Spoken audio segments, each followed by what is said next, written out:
چې دین سره د خلکو لفت مینا پیدا شي ইমারতে ইসলামিয়া আফগানিস্তানের স্বরাষ্ট্রমন্ত্রী খলিফা সিরাজউদ্দিন হক্কানি বলেছেন, জনগণের সঙ্গে বিনয়ী ও সদ্ব্যবহার করা সবার প্রথম দায়িত্ব হওয়া উচিত। মুজাহিদিনদের উচিত অহংকার থেকে নিজেদের দূরে রাখা। মঙ্গলবার আফগানিস্তানের পাকতিকা প্রদেশের দেলি জেলায় এক গণসভায় তিনি একথা বলেন। বক্তব্যে তিনি জাতীয় ঐক্যের গুরুত্ব তুলে ধরেন এবং জনগণ ও সরকারের পারস্পরিক বন্ধন আরও শক্তিশালী করার আহ্বান জানান।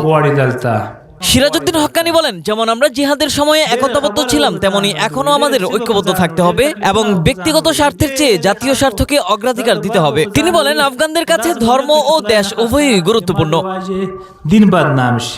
দৃঢ় ইসলামী বিশ্বাস নিয়ে আমাদের সম্মিলিতভাবে দেশের অগ্রগতির জন্য কাজ করা উচিত। তিনি নিরাপত্তা বাহিনীর সদস্যদের উদ্দেশ্যে বলেন, আপনারা জনগণকে কোমলতা ও সৌজন্যতার সঙ্গে ইসলামী মূল্যবোধের পথে পরিচালিত করুন এবং তাদের সঙ্গে ভালো আচরণ করুন। আমরা জিহাদের প্রতিদান পরকালে চাই। আমরা শাসক হিসেবে জনগণকে মর্যাদা দিই, যাতে আমাদের দেশ সমৃদ্ধ ও আবাদ হয়। মোহাব্বত ইউ সারা পয়দা শি।